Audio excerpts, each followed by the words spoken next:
Good morning. These are your BYU-Idaho radio morning headlines for Tuesday, January 27th, 2026. Thanks for listening. I'm Jack Esplin. Information about a wolf killed out of season has been raised from $1,000 to $30,000. The initial reward was put up by Montana Fish, Wildlife, and Parks on a wolf that was killed in Wolf Management Unit 313, just north of Yellowstone National Park. According to the Daily Montanan, the 3-wolf quota for the unit was hit by hunters by mid-November, but wild officials found a wolf collar cut off an animal and thrown into a tree in late December. Game wardens suspect the collared wolf was killed around 10 p.m. on Christmas Day.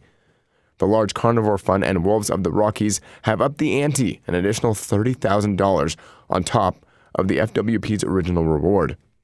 And anyone with information is asked to call the Gardner game warden, Cameron Rouser, at 406-224-5207 or to visit tipmont.mt.gov.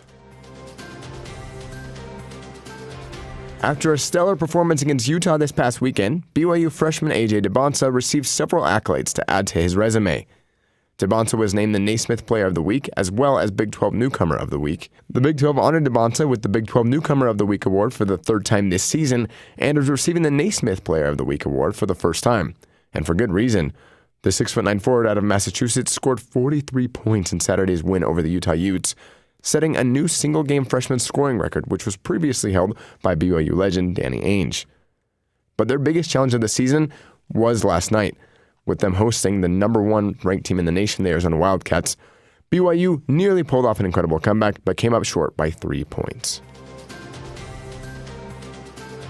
BYU and Eastern Idaho have some representation on one of the world's biggest stages, and that's Super Bowl 60. According to ESPN, there are several players from both the New England Patriots and the Seattle Seahawks, the two teams playing in Super Bowl 60, who represent both BYU and the state of Idaho.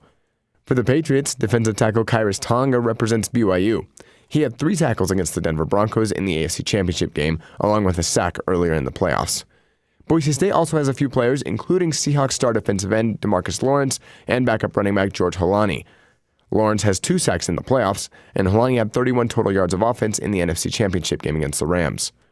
The University of Idaho is also represented by Patriots linebacker Christian Ellis. Ellis has 1 sack and 1 forced fumble in the playoffs this year, and the Patriots and Seahawks will face off in Super Bowl 60 on February 8th. These have been your BYU-Idaho radio morning headlines for January 27th, 2026. Thanks for tuning in. More news, interviews, and great content are available on our podcast feed. Just search for BYU-Idaho Radio on your favorite podcast apps. We're on YouTube, Spotify, Apple Music, and more. You can also ask your smart speakers to play KBYI 94.0 FM. This is BYU-Idaho Radio, and I'm Jack Esplin.